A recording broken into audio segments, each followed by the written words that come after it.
안녕하세요. 축구 전문 기자 한준입니다. 토트넘 허스퍼가 2024-2025 시즌 UEFA 유로파 리그 페이지 최대 고비로 여겼던 갈라타사라이와 튀르키예 원정 4차전에서 2대3으로 패배했습니다. 초반 3경기 모두 승리하면서 순항했던 토트넘이 이번 경기 패배로 순위가 8위권 밖으로 떨어지면서 16강에 직행할 수 있는 가능성이 낮아졌는데요. 이 경기가 아쉬웠던 것, 원정 경기에서 한 골 차의 석패라면 잘한 것 아니냐. 부상 선수도 많았고 로테이션도 많이 돌렸고 어린 선수들도 뛰었으니까 이거를 포스테코글루 감독의 잘못이다라고 몰아가는 것은 억까 아니냐라고 생각하실 수 있는데요. 이 경기를 지켜보면서 전략적인 운영 그리고 또 포스테코글루 감독의 고집과 경직된 운영이 결국 이 경기의 패배로 이어졌고, 특히나 경기 기록에서도 드러났지만 주도권, 점유율, 또 기대 득점, 빅찬스 수많은 포인트에서 또 기록적인 면에서 열세 경기였기 때문에 실제로 패배한 내용은 스코어는 2대3이었지만 그 이상의 패배를 당해도 이상하지 않을 만한 정말 실망스러운 패배였거든요. 그런데 경기를 마치고 나서 포스테코글루 감독이 이 경기를 돌아보며 한 이야기는 더 실망스러웠습니다. 포스테코글루 감독이 또 한 번 유체이탈 화법으로 선수 탓을 했고요. 그 선수 탓의 배경이 된 문제의 근원이 본인의 전략과 기용과 전술이라는 것을 인지하지 못하고 있다는 것. 이것이 바로 저희가 포스테코글루 감독을 계속해서 비판하고 포스테코글루 감독 체제에서는 토트넘이 진정한 성과, 우승이라는 결실을 맺기 어렵다고 우려하는 이유입니다.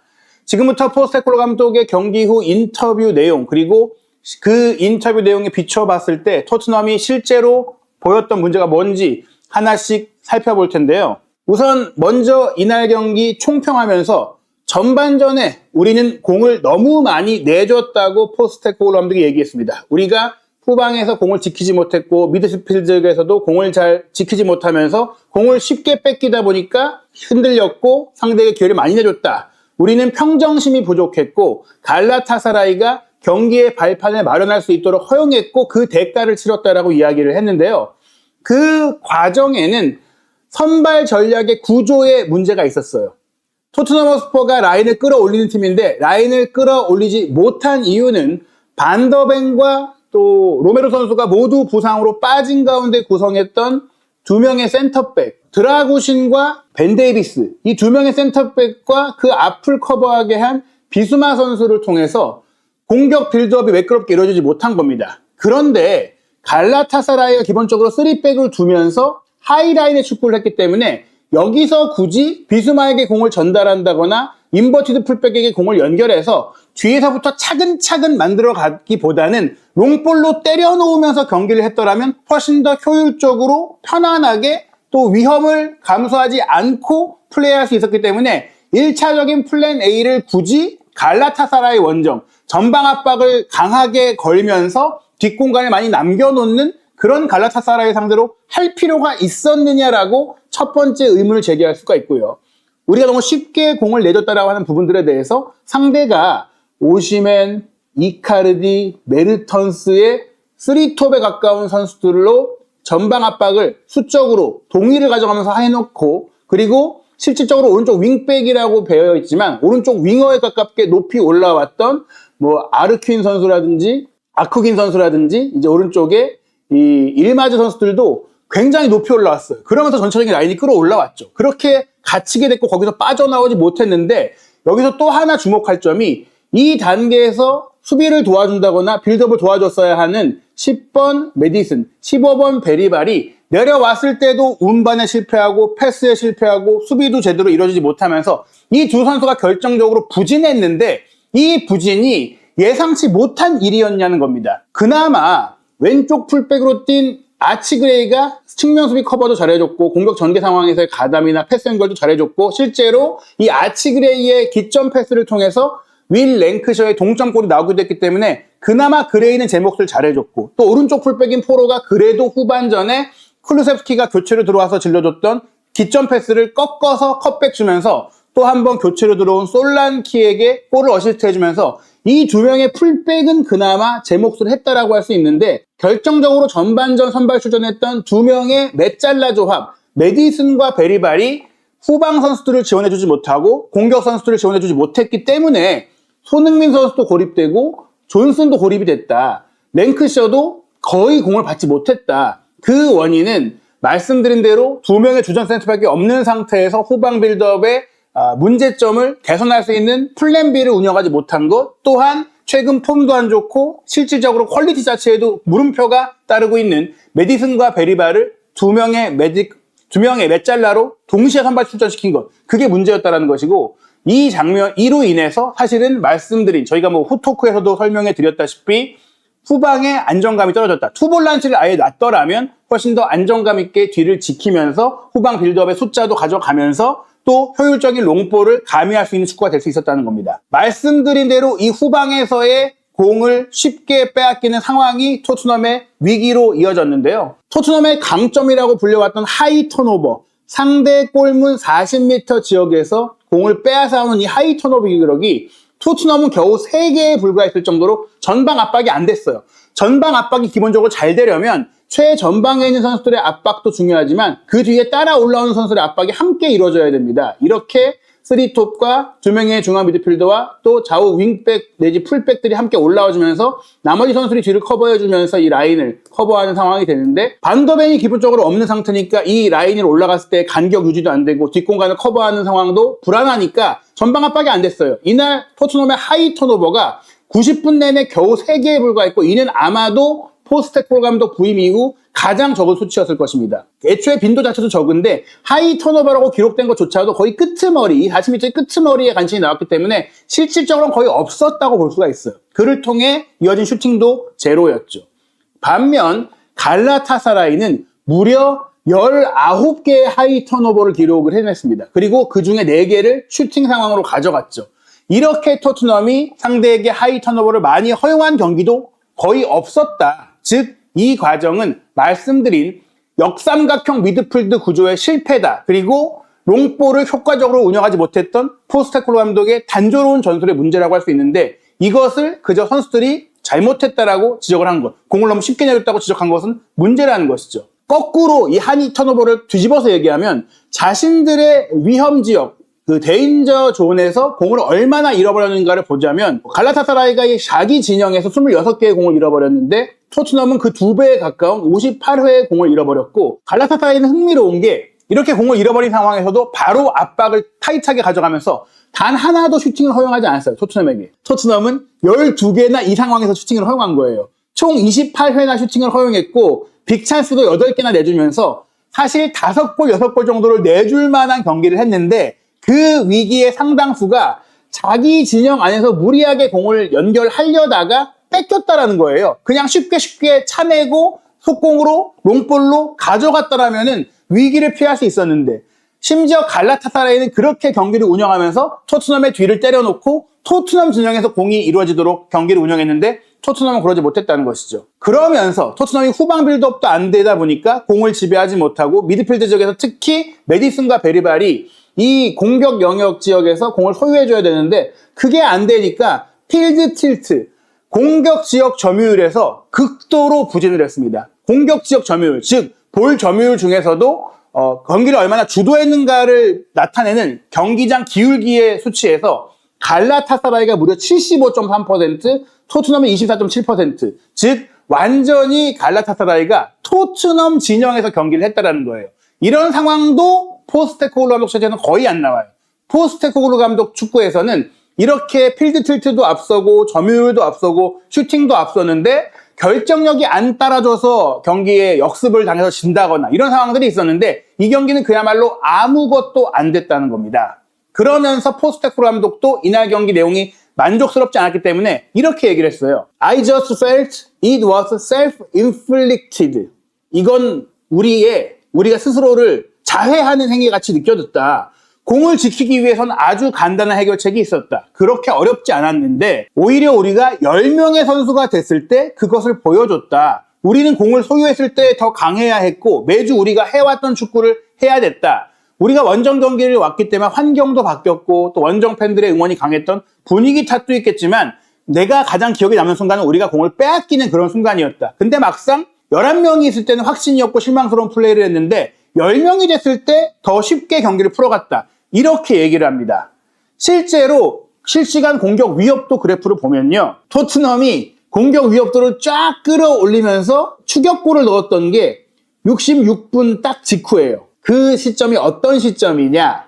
바로 메디슨과 베리바를 교체 아웃시키고 사르와 솔랑키가 들어오면서 공격 위협도가 살아나고 경기 장악력이 살아난 겁니다. 이게 단순히 전반전부터 강하고 많이 뛰었던 갈라타사라이가 지쳤기 때문이 아니라 실제 메디슨과 베리발이 공도 잘 못 지키고 패스 미스도 많이 나오고 또 무엇보다 탈압박 상황에서의 타이밍과 템포가 느리다 보니까 이 과정 속에 공을 너무 쉽게 잃어버리다 보니까 소유는 물론 수비도 안 되니까 경기를 내주게 된 겁니다. 이 둘의 부진이 결정적이었다는 거예요. 실제로 메디슨이 왼쪽 대부분, 베리발이 오른쪽 대부분을 차지하는 이 메잘라비치의 주인공이었는데 여기서 밀려버리고 여기서 존재감이 없으니까 경기는 따로 놀게 되고 공격과 수비가 따로 놀게 되고 빨리 여기서 뺏기고 바로 쇼트 카운터를 먹게 되는 겁니다. 실제 메디슨과 베리발이 나란히 66분 동안 뛰면서 똑같이 11번씩 공을 잃어버렸어요. 11개의 포지션 로스트를 기록을 했어요. 그나마 메디슨은 패스 성공률 자체는 89%로 그나마 공을 잃어버리지 않으면서 연결했어요. 그런데 연결해봤자 공을 빼앗길 수밖에 없는 상태에서 간신히 연결했기 때문에 이걸 또 메디슨이 안정적으로 경기를 했다라고도 보기도 어려운 겁니다. 심지어 베리발은 중앙 미드필더로서 굉장히 안정적으로 플레이를 해야 하는 포지션임에도 61%라는 정말 말도 안 되는 스트라이커로서도 기록해서는 안 돼 정말 저조한 패스 성공률을 기록을 했고요. 그라운드볼 경합 5번 중에 한 번밖에 이기지 못했다는 거. 거의 대부분의 경합에서 공을 빼앗겼다는 겁니다. 근데 메디슨도 12번의 그라운드볼 경합에서 6번밖에 이기지 못하면서 절반은 또 공을 빼앗겼고 드리블 돌파 시도도 메디슨이 4번 했는데 한 번밖에 성공이 안 됐어요. 즉 플레이의 정확성, 성공률이 다 떨어졌기 때문에 이 영역에서 부진했기 때문에 토트넘이 경기를 망쳤던 것인데 이것을 그저 선수 탓으로 돌리기에는 메디슨은 원래도 폼이 안 좋았고 베리발도 계속해서 경기력이 떨어지고 있었는데 왜 이 둘을 동시에 썼느냐.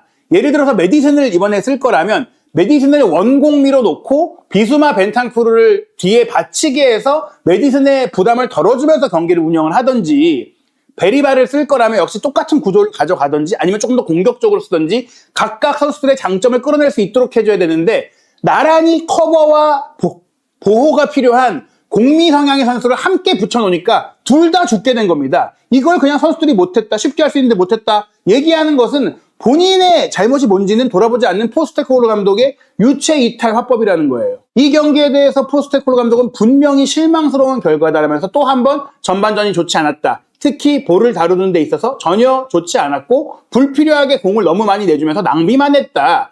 상대가 공격 3선, 최전방 지역에 좋은 선수들이 있는데 우리는 상대가 너무 좋은 기회를 많이 만들도록 허용했고 결국 그 대가를 치렀다. 전반전에 3골을 내주게 됐던 상황을 얘기하는 것이죠. 하지만 우리가 항상 경기를 강하게 마무리하기 때문에 후반전에 잘할 수 있을 거라고 생각을 했다. 비록 10명으로 뛰게 됐고 또 10명이 된 것이 당연히 산술적으로 도움이 될 수 없는 상황이지만 오히려 10명이 된 상황에서 최고의 축구를 펼쳤고 결국에는 2번째 골을 넣었고 3번째 골을 넣을 기회도 있었지만 또 후반전에는 더 나은 모습을 보였다고 생각하지만 안타깝게도 실망스러웠던 전반전으로 인해 실망스러운 결과가 나왔다. 그것은 본인의 선발 전략이 잘못됐던 것이다. 선발 전략을 잘 짰다면 선수들의 체력도 안배하고 로테이션을 가동하면서도 충분히 결과도 가져올 수 있었다. 결국 솔랑키도 쓰고 벤탄쿠르도 쓰고 손흥민 선수도 쓰고 졸슨도 쓰고 클루셉스키도 쓰고 사르도 쓰고 다 쓸 거였으면 주력급 자원 지난 주말에 선발 출전했던 에스턴 빌라전 승리의 영웅들을 나눠서 썼을 거라면 그 선수들이 각각 가장 잘할 수 있는 포인트에 가장 잘할 수 있는 조합을 맞춰서 뛰게 했으면 되는 건데 왜 전반전에는 최악의 조합으로 가서 똥줄 타면서 후반전에 주전 선수를 쓰고도 승점도 못 얻어왔느냐. 솔랑키, 쿠루셉스키, 사르, 벤탄쿠르 다 후반에 투입해서 쓸 거면 그 선수들이 뛰면서 승점이라도 갖고 왔어야 될 건데 결국 이기지 못했잖아요. 결국 비기지도 못했잖아요. 그렇다면 본인의 운영 실패를 봐야 되는 건데 그 얘기는 전혀 없는 겁니다. 이날 경기 기대 득점 4.24 대 마크스텍 기준으로 1.5였어요. 그럼 5대2, 좋게 봐서 5대2, 안 좋게 보면 5대1 정도로 졌어야 되는 경기였다라는 거예요. 그리고 공격 이제 위협에서도, 실시간 공격 위협에서도 마지막 순간까지 오히려 갈라타사라이가 계속 높았습니다. 이 시점에서 토트넘이 오히려 퇴장당하고 싹 올라간 이후 그렇게 또 세 번째 골을 동점골을 넣을 정도의 또 상황이 나왔던 것도 아니에요. 말씀드린 이 갭을 보면은 갈라타사라이가 사실은 5골은 충분히 넣었어야 됐다. 8개 빅찬스니까 5 내지 6골이 나왔어야 됐다는 겁니다. 토트넘은 2골 넣었으면 충분히 는 거예요. 자, 이 기대 득점에 따른 슈팅 기록을 보시면은 2골을 넣었던 이 두 개의 상황, 정말 골대 바로 앞에서 너무나 확실한 상황이었기 때문에 기대 득점이 그나마 1.5골이나 나온 것이지, 나머지 슈팅은 거의 슈팅이 득점이 되게 어려운 상황에서 나온 슈팅이었어요. 반면에 갈라타사라이는 이 정말 위협적인 영역에서 정말 많은 슈팅을 막 때렸거든요. 아쉽게 빗나간 장면, 포스터의 선방 장면, 수많은 기회가 있었기 때문에 이 경기가 후반전 우리가 잘했는데, 10명으로도 잘했는데 아쉬웠다라고 말하는 것은 포스테코글루 감독이 현실 회피, 거의 뭐 이 경기를 안 본 사람들에게 속이기 위한 속임수에 가까운 인터뷰를 했다고 봐야 됩니다. 공격 패턴도 토트넘은 크로스 패스를 통한 공격이 하나도 없을 정도로 단조로웠어요. 그저 빌드업만 주장창 시도했습니다. 롱볼 연결도 거의 없었고, 한 번 정도 좋았던 이 그레이의 패스 하나 정도가 나왔던 것이죠. 반면 갈라타사라이는 컷백, 크로스, 스루 패스, 다양한 패스가 나왔죠. 패스 9회, 크로스 5회, 캐리 8회 등 정말 다양하게 딥 엔트리, 깊은 영역으로 공격을 침투할 수 있었습니다. 그리고 개인별 활약에서도 갈라타사라이는 오시멘과 이카르디의 투톱 뒤를 바쳤던 드리스 메르턴스가 0.82의 가장 높은, 압도적으로 높은 득점 찬스 패스를 만들어내면서 이 공격 구조도 굉장히 잘 배치를 했죠. 오시멘의 커트아웃, 이카르디의 또 9번 역할, 메르턴스의 프리롤에 이 선수들이 만들어낸 공간을 좌우 윙백들이 편안하게 올라오고, 그러면서 함께 전방 압박을 해주고, 그리고 사라가 본인 특유의 킥을 통해서 공격을 전개하고, 토트넘은 포로의 혼자 개인적인 능력으로 만들어낸 장면 외에는 개별적으로 인상적이었던 공격 패스를 만든 선수가 없습니다. 그리고 득점 찬스 리시브, 이걸 받은 것도 후반전 중반에 들어간 솔랑키, 심지어 10명일 때 들어갔던 솔랑키가 토트넘에서는 0.35로 가장 높을 정도로 손흥민 선수는 거의 이 득점 찬스 패스를 받을 수 있는 위치를 가지 못했어요. 거의 사이드에 고립되어 있었죠. 그럴 수밖에 없었던 것은 말씀드린 메디슨과 베리발이라는 두 명의 선수가 기본적으로 손흥민 선수의 영역을 많이 차지하게 되는 하프 스페이스를 잠식한 선수들이다 보니까 항상 그래요. 4-1 대형에서 손흥민 선수가 왼쪽 사이드에 가면 사이드에 그냥 거의 고립되어 있게 됩니다. 손흥민 선수가 좋은 플레이를 펼쳤던 것은 사르와 함께 짝을 맞췄던 웨스트햄전이나 빌라전처럼 사르가 이 뒤를 커버해주고 이 영역을 차지하지 않아주면서 손흥민 선수가 가운데도 들어가고 자유롭게 움직여주는 건데, 오늘 그냥 사이드에만 갇혀 있었잖아요. 또 갈라타사라이는 그럴 것을 대비해서 어떻게 보면은 어린 선수인 이 랭크셔에게 풀백 자원인, 측면 수비 자원인 아이한을 붙여놓고 손흥민 선수에게 피지컬과 속도가 좋은 산체스를 붙여가지고 전반전에 완전 꽁꽁 묶어놨어요. 뭐 사실 1대1 대결에서 손흥민 선수가 완전히 밀렸다고 할 수는 없지만 산체스를 상대로 좀 고립된 상태에서 연계가 안 되니까 더 어려움을 겪었거든요. 전반전에 이 영역별로의 열세를 보면은 산체스를 측면에 배치해서 손흥민 선수를 묶어놨죠. 아이한에게 랭크셔를 대인방어 붙여놨죠. 토레이라와 사라가 베리발, 메디슨과의 싸움에서 이겼고, 말씀드린 이 일마즈, 오시멘, 이카르디, 메르턴스가 또 아크긴까지도 드라고신, 데이비스, 비스마로 거의 구성된 3명의 수비수에게 수적 동의 내지 우위를 가져가면서 이 그레이와 포로가 인버티드로 들어가거나 공격에 가담했던 이 뒷공간들을 완전히 잠식을 했죠. 그런 과정 속에 이 메디슨과 베리발이 수비 커버도 안 되고 공격 지원도 안 되니까 손흥민, 랭크셔, 존슨이 거의 뭐 고립된 채 쉽게 상대에게 제어가 된 겁니다. 그리고 후반전 시작과 함께 말씀드렸던 이 수비적인 문제를 벤탄쿠르를 투입하면서 손흥민 선수를 빼고 또 존슨을 빼면서 쿠루세스키를 투입하면서 어느 정도 해결이 됐어요. 왜냐? 데이비스, 벤탄쿠르, 비수마, 드라고신이 여기 박스를 이루면서 그나마 메르턴스, 오시멘, 이카르디를 이렇게 가둬놓으면서 수적 우위로 4명 대 3명으로 앞서게 되고 사이드에서는 1대1이 되니까 어느 정도 플레이가 개선이 된 거예요. 그런데 이렇게 해놓고도 사이드에 메디슨과 쿠루세스키가 가버리니까 이 풀백들의 뒷공간을 제대로 공략을 못하는 겁니다. 속도가 안 나니까 롱볼 때리고 속도감 있게 공격을 못 가는 거예요.